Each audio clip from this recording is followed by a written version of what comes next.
성경에 나오는 최초의 예배는 창세기 4장에 나오는 가인과 아벨의 예배였습니다. 가인은 땅의 소산으로 제물을 삼아 여호와께 드렸고 아벨은 양의 첫 새끼와 기름으로 드렸다라고 기록합니다. 하나님은 이 두 사람, 두 형제의 제사 중에 아벨과 그 제물은 받으셨지만 가인과 그의 제물은 받지 아니하셨습니다. 그렇게 제사를 드리고 난 뒤에 이 두 형제에게는 큰 사건이 벌어지고 맙니다. 형 가인이 그날 몹시 분하여 안색이 변했습니다. 그때 하나님이 친히 가인에게 말씀하십니다. 가인에게 오셔서 가인의 얼굴을 보시고 가인의 마음을 아시고 가인을 향해서 말씀하십니다. 네가 선을 행하면 어찌 낯을 들지 못하겠느냐? 선을 행하지 아니하면 죄가 문에 엎드러져 있느니라. 죄가 너를 원하나 너는 죄를 다스릴지니라. 지금 가인에게 하나님이 오셔서 얼굴빛이 변하였고 분하게 여기는 가인을 향해서 네가 선을 행해라. 죄라고 하는 것이 바로 문 앞에 있는데, 문 앞에 엎드려서 우리를 넘어뜨리려고 하는데 너는 그 죄를 반드시 이겨라. 이 말씀을 가인에게 주셨습니다. 하지만 가인은 그 죄를 다스리지 못했습니다. 자기 문 앞에 찾아온 분노, 질투, 미움, 이것에 눈이 멀어서 동생 아벨을 쳐 죽였습니다. 이 끔찍한 살인, 이 끔찍한 일이 예배 후에 일어났다는 것을 우리는 기억해야 됩니다. 사람들의 관심은 왜 하나님께서는 가인의 제물은 받지 아니하시고 아벨의 제물만 받으셨나 생각했습니다. 아벨이 드린 양의 새끼 기름, 그것을 더 좋아하셨나 생각도 했습니다. 어떤 주석가들은 제물이 문제가 아니라 아벨과 그의 제물, 가인과 그의 제물이라 말했으니 제물 플러스 제사를 드리는 그 사람의 인격과 삶, 그 마음의 중심을 보셨을 것이다 라고 해석을 합니다. 저는 좋은 해석이라고 생각을 합니다. 무슨 제물을 드렸는가, 곡식을 드렸는가, 양의 새끼를 드렸는가, 그 문제라기보다는 아벨과 그 제물, 가인과 그 제물이 있으니 그 중에 흠이 없는 곡식이 아니었다면 흠이 있는 사람이었거나, 흠이 없는 제물이었다면 흠이 있는 사람이었거나, 그래서 제물과 그것을 드리는 사람을 보셨다라는 성경을 우리는 주목해야 됩니다. 예배라고 하는 것은 그 예배 드리는 그 시간만 딱 떼어서 드리는 것이 아닙니다. 오늘 우리가 하나님 앞에 거룩한 예배를 드리는데 여러분이 아침부터 준비하시고 집에 나오는 모든 순간부터 예배당 오기로 마음 먹고 준비하고 오는 모든 과정, 이 자리에 앉아서 서로 평안을 나누고 함께 모여서 찬양하는 모든 것 가운데 그 예배는 이미 앞에서부터 시작되었고 모든 예배는 지금도 진행 중이다라고 생각이 되어집니다. 오늘 하나님을 예배하며 찬양하는 것이 그 백성의 마땅한 의무이기에 우리가 거룩한 주님의 날에 함께 모여서 하나님을 찬미하고 예배를 합니다. 창세기 이후에 하나님께 대한 예배는 항상 중요했습니다. 그 시대의 흥망성쇠를 좌우하는 것이 바로 예배였다라고 해도 과언이 아닙니다. 그래서 성경은 끊임없이 우리에게 초청합니다. 모여라, 성회로 모여라, 돌아와라, 아버지께로 와라. 하나님 앞에 올 것을 초청합니다. 돌아오라고 말씀합니다. 수고하고 무거운 짐진 자들아 다 주께로 와라 말씀하십니다.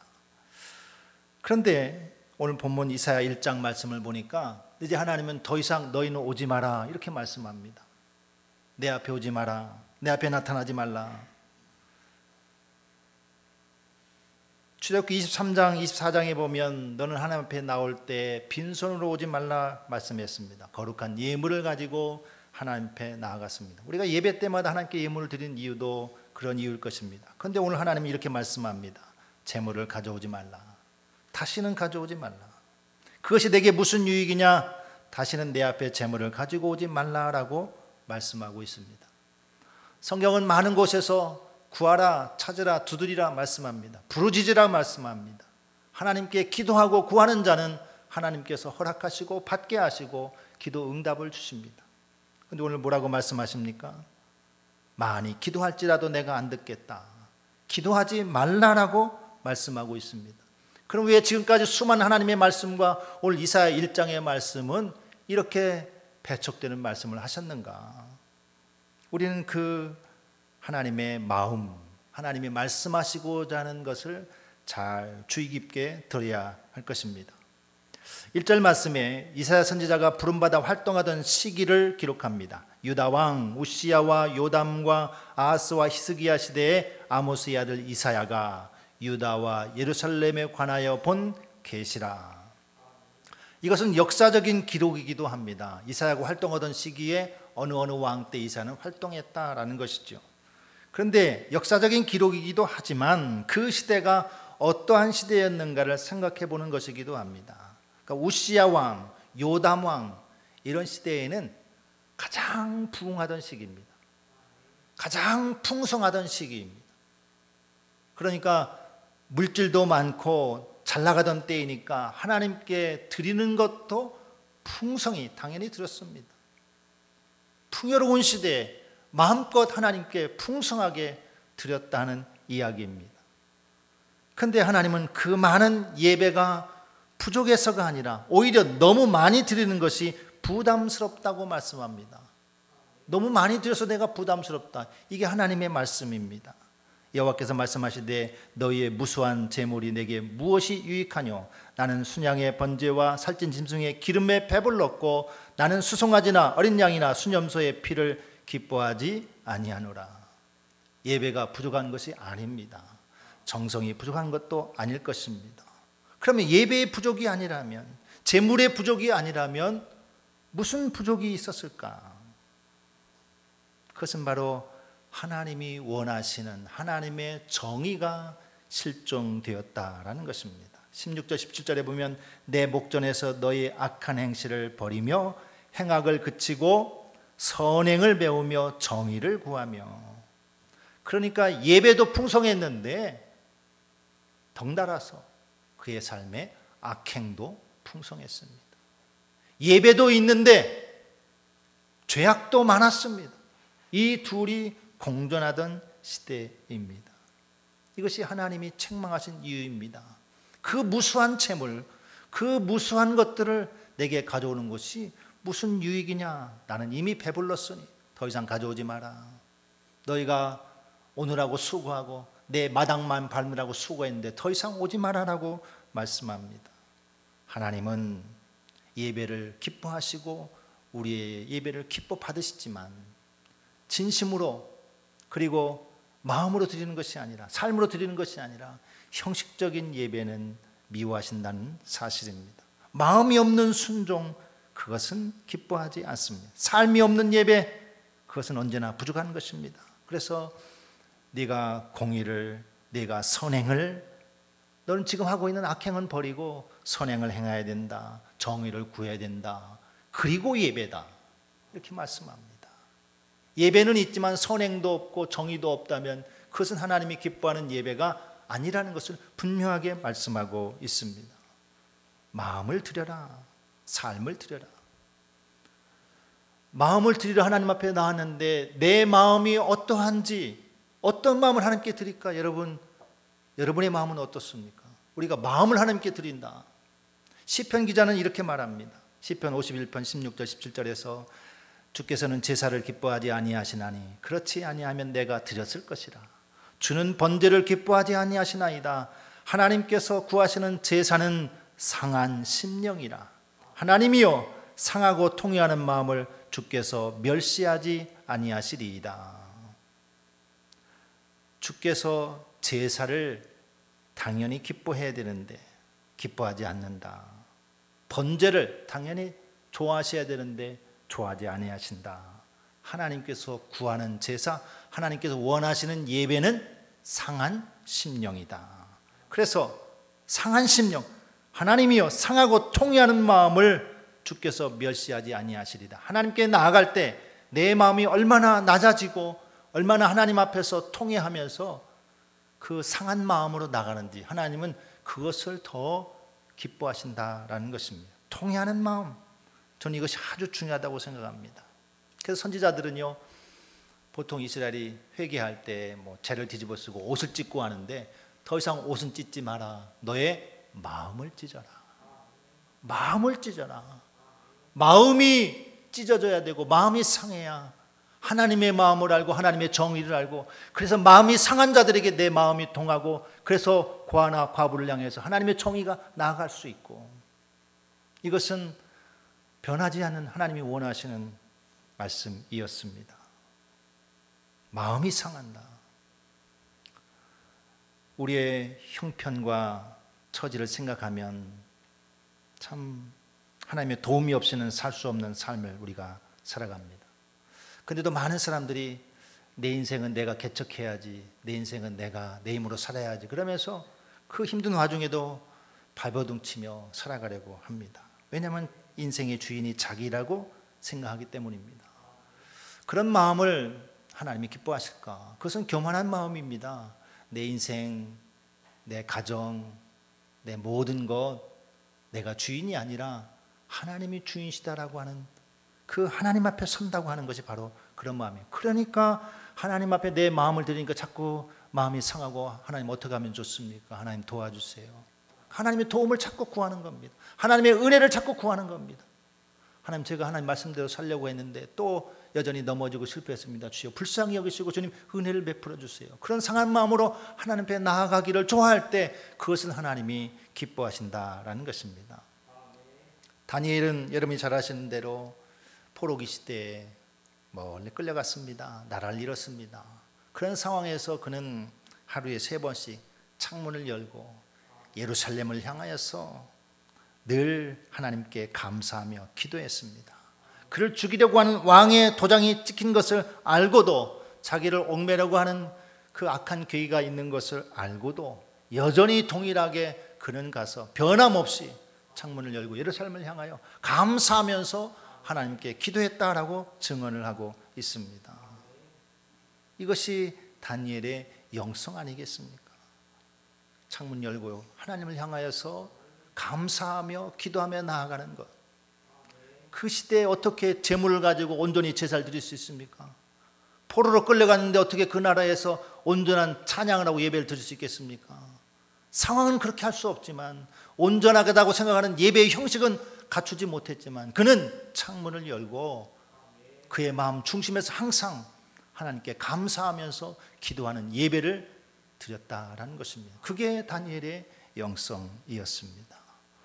오늘 하나님께서, 야, 재물도 너무 많고 너희가 자꾸 왔다 갔다 하는데 성회에 무슨 날로 모이고 무슨 날로 모이고 안식일 모이고 이것도 너무 힘들다. 너희 왜 자꾸 내 마당만 밟느냐, 이렇게 말씀하고 있습니다. 오죽하면 하나님께서 마당만 밟느냐라고 책망을 하시겠습니까? 하나님이 기뻐하시는 예배, 하나님이 기뻐하시는 삶을 내가 살아드리는 것이 하나님께 온전히 헌신하는 것이고 예배하는 것이다 라는 것을 말씀하고 있습니다. 호세아 6장 6절도 말합니다. 나는 인애를 원하고 제사를 원하지 아니하며 번제보다 하나님을 아는 것을 원하노라. 어쩌면 모든 선지자들은 다 그렇게 말하는 것 같습니다. 제사를 많이 드려라, 이렇게 말하는 선지자가 없습니다. 나는 제사보다는 내 사랑함을 원한다, 인애를 원한다, 공평과 정의를 원한다. 이것이 하나님이 원하시는 것이다. 내 마음을 좀 알아다오. 번제보다 하나님을 아는 것을 원하노라. 제사보다 하나님을 아는 것, 하나님의 공의와 긍휼을 원한다라고 말씀하고 있습니다. 미가서 6장 8절도 그렇습니다. 하나님이 구하시는 것은 오직 공의와 사랑과 겸손이라.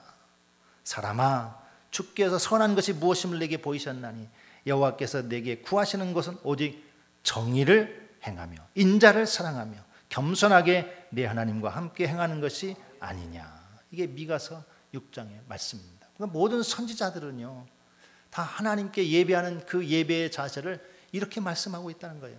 이사야도 오늘 마찬가지입니다. 예수님께서 서기관과 바리새인들이 예배가 부족해서, 기도가 부족해서 책망하셨습니까? 아니죠. 마태복음 23장 23절 화 있을진저 외식하는 서기관들과 바리새인들이여, 너희가 박하와 회양과 근채의 11조는 드리되 율법에 더 중한 바 정의와 긍휼과 믿음은 버렸도다. 그러나 이것도 행하고 저것도 버리지 말아야 할지니라. 얼마나 예배를 잘 드렸는지, 11조를 잘 드렸는지, 박하와 회양과 근채 11조. 그러니까 야채를 심으면은 그 야채에 10개 중에 1개, 그것까지도 꼼꼼하게 챙겨서 우리 하나님께 이렇게 예배드려, 우리 하나님께 이렇게 정성을 드려 그랬지만 주님은 무엇을 보셨느냐? 그 정확하게 드리는 11조나 그 예물보다는 그걸 드리는 사람의 마음을 보았던 겁니다. 마음. 하나님이 기뻐하는 마음, 율법에서 정한 더 중한 마음, 정의와 긍휼과 믿음은 너희가 버렸다라고 말씀하고 있습니다. 예배가 부족한 것이 아닙니다. 우리의 삶이 어떠하느냐, 예배자로서의 삶이 어떻게 살았느냐, 이것을 성경은 끊임없이 얘기하고 있습니다. 여러분이 저는 이 말씀에 좀 마음이 신경이 쓰이고 마음이 움직였으면 좋겠습니다. 우리의 예배 생활 플러스 나아가서 어떻게 하나님께 내 삶을 드리는가. 오늘 복음서의 말씀은 누가복음 12장 말씀이 주어졌죠. 32절 이하에 보면 적은 무리여 무서워 말라 너희 아버지께서 그 나라를 너희에게 주시기를 기뻐하시느니라. 너의 소유를 팔아 구제하여 낡아지지 아니하는 배낭을 만들라. 곧 하늘에 둔 바 담이 없는 보물이니 거기는 도둑도 가까이 한 일이 없고 좀도 먹는 일이 없느니라. 너의 보물이 있는 곳에는 너의 마음도 있으리라. 지난주에도 우리는 누가복음을 통해서 예수님의 말씀을 들었습니다. 누가복음은 가난한 자를 위한 복음서다, 그런 말씀도 드렸습니다. 이 땅에 내가 부자로 사는 것도 참 복 있는 일이지만 그러나 진짜 천국의 부자가 돼야 되는데 그 천국의 부자가 무엇이냐? 적은 무리여 무서워 말라 너희 아버지께서 그 나라를 너희에게 주시기를 기뻐하노라. 하나님께서 우리에게 하나님의 나라 천국, 그 나라를 주신다라고 말하고 있습니다. 그런데 그 앞에 적은 무리여라고 말씀하고 있습니다. 적은 무리? 이 얘기는 하나님이 주신 하나님의 나라에 들어갈 자가 많지는 않다는 겁니다. 수십 명이 수백 명이 죽게 왔는데 주님은 적은 무리여 라고 축소해서 말씀합니다. 수천 명이 주님의 말씀을 듣는데 왜 적은 무리만 하나님의 나라를 선물로 받는 것일까요? 그만큼 힘들기 때문에요. 적은 무리여 라고 말하는 그 나라를 받을 자들이 적습니다. 그러나 너희는 무서워 말라 이렇게 말씀했습니다. 두려워 말라는 것이죠. 앞에서 많은 사람들이 염려하고 두려워했던 것이 뭐냐면 다 어떻게 하면 내가 잘 먹고 잘 살까 이런 것 때문이었습니다. 어떤 부자는 곡식이 너무 많이 소출이 돼서 창고를 더 늘리고서 내 영혼아 잘 먹고 잘 쉬자. 내 곡식을 내 곡간에 들여서. 그 사람은 하나님은 온데간데 없고 이웃도 온데간데 없고 온전히 자기 자신만을 위해서 산 사람. 우리가 지난주에 말씀을 들었습니다. 인생의 가치를 그런 곳에 두고 산 사람이었습니다. 두려워한 자들아. 대부분의 사람들이 어디에 두려워할까? 사람들이 진단을 합니다. 다 이 세계는 다 물질이 지배하는 시대가 아닙니까? 돈이 있으면 평안한 삶을 살 수 있습니다. 좋은 건 먹을 수 있고요. 아프면 병원 가서 치료받을 수 있고 또 넉넉하게 간병인도 쓸 수 있고 돈이 있으면 못 가는 데 없고 어딘지 다 갈 수 있습니다. 그래서 어떻게 하면 내가 이것을 더 많이 벌어야 되나? 어떻게 하면 내가 더 소유해야 되나? 사람들이 온통 관심이 여기 있다. 이건 부인할 수가 없습니다. 그것이 나쁘다는 것이 아닙니다. 그건 마땅히 필요하기도 합니다. 하지만 그것 때문에 염려해서는 안 됩니다. 그것 때문에 더 큰 나라를 놓쳐서는 안 됩니다. 그래서 적은 무리여 무서워하지 말라. 너희 지금 염려하는 거 그거 다 내려놔라. 아버지께서 그 나라를 너희에게 주실 것이다. 아버지께서 주시는 그 나라를 사모하면서 그 나라에 들어갈 백성이 되어야 되는 것입니다. 그러면서 33절에 너의 소유를 팔아 구제하여 낡아지지 아니하는 배낭을 만들라. 곧 하늘에 둔 바 다함이 없는 보물이다. 참 재밌는 말씀을 하십니다. 낡아지지 않는 배낭을 만들어라. 그 배낭에다 소유를 팔아서 구제하고 그것이 곧 배낭인데 그 배낭은 하나님께서 하늘에서 채워주는 보물이 있는 곳이다. 도둑이 들지 않는 그런 배낭이다 라고 말하고 있습니다. 우리가 외국 여행 가려고 하면은 환전이라는 걸 합니다. 동남아 어느 나라 간다 그러면 그 나라의 맞는 돈을 써야 되기 때문에 가기 전에 돈을 바꿔서 환전해서 갑니다.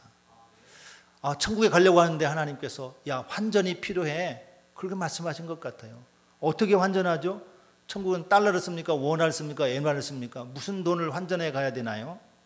그랬더니 야, 내가 만든 배낭에다 그걸 넣어가지고 되는데 내가 만든 배낭에는 뭘 들어가냐면 너의 소유를 팔아서 구제하여 그걸 배낭에 넣어. 그러면 이거 천국에 가서 쓸 수 있는데 하늘에 둔 바 다음이 없는 보물이 될 거야 라고 말씀하고 있습니다.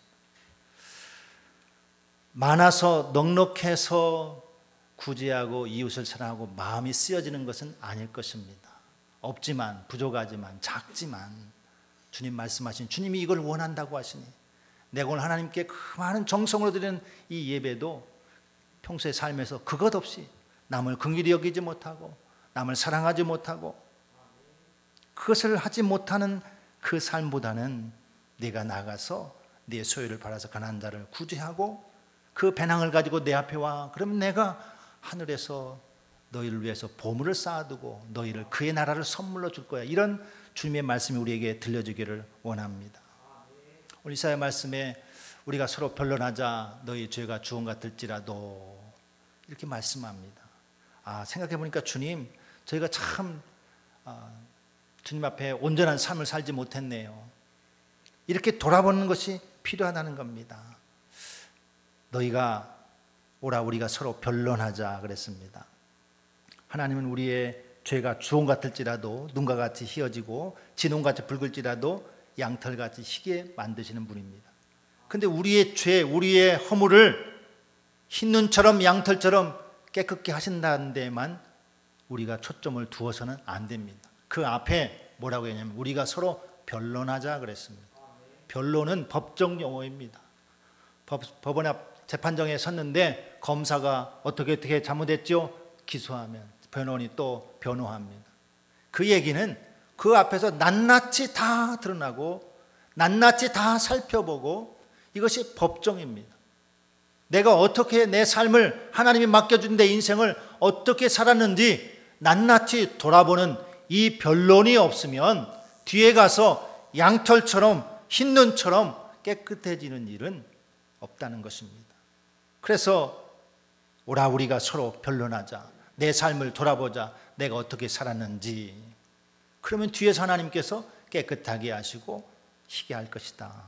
그래서 조건부가 붙었죠. 19절 20절 너희가 즐겨 순종하면 땅의 아름다운 소산을 먹을 거예요. 즐겨 순종하는 것하고 그 반대가 20절 거절하여 배반하면 칼에 삼켜지리라.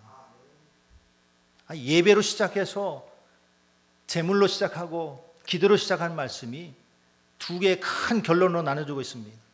즐겨 순종하면 너희가 땅의 아름다운 소산을 먹지만 이 말 안 듣고 순종하지 않고 거절하여 배반하면 칼에 삼켜지리라. 여러분, 하나님이 기뻐하시는 예배, 하나님이 기뻐하시는 정의는 우리의 삶에서 하나님이 원하시는 방향으로 방향을 정해서 특별히 누가복음 말씀, 오늘 주어진 이사야 말씀, 이 시대에 오늘 주어진 말씀, 정말 가난한 자를 위해서 우리의 마음이 쓰여지고 그것을 바라서 구제할 수 있는 믿음의 삶의 실천이 있을 때 주님께서는 그것을 너희가 즐겨 순종했구나, 내가 너에게 땅의 아름다운 것을 주리라, 이렇게 말씀하시는 겁니다. 이 말씀의 적용이 저와 여러분에게 있기를 축원합니다. 오늘 하나님께서 우리 예배를 기뻐 받으신다면 우리가 드린 이 한 시간의 예배만 기뻐 받으신 것이 아니라 예배는 그래서 불확정적이라고 했습니다. 언제 확정되느냐? 오늘 말씀 듣고 나아가서 하나님이 기뻐하시는 삶을 살고 어려운 이웃을, 고아와 과부를 위해서 변론해주고 구제하는 그 일을 우리가 행할 때 그때 비로소 오늘의 예배가 확정되는 겁니다. 왜냐하면 오늘 하나님께서 기뻐하는 예배는 이것이다라고 말씀했기 때문에 나아가서 그 말씀의 삶을 살 때에 오늘 이 예배가 하나님이 온전히 받으시는 예배가 된다는 겁니다. 저와 여러분이 마당만 밟지 마라, 이런 주님의 책망이 가슴 앞에 들리기를 원하고 하나님을 향해서 정말 이 불타는 마음으로 하나님의 사랑과 인애를 위해서, 정의와 공의를 위해서 제가 살겠습니다. 작은 것부터 그렇게 실천하겠습니다. 어려운 이웃부터 제가 구제하며 돕겠습니다. 하나님 이 땅에 재물을 팔아서 천국의 배낭을 사겠습니다. 이런 믿음이 우리 모두에게 있어지기를 예수님의 이름으로 축원합니다.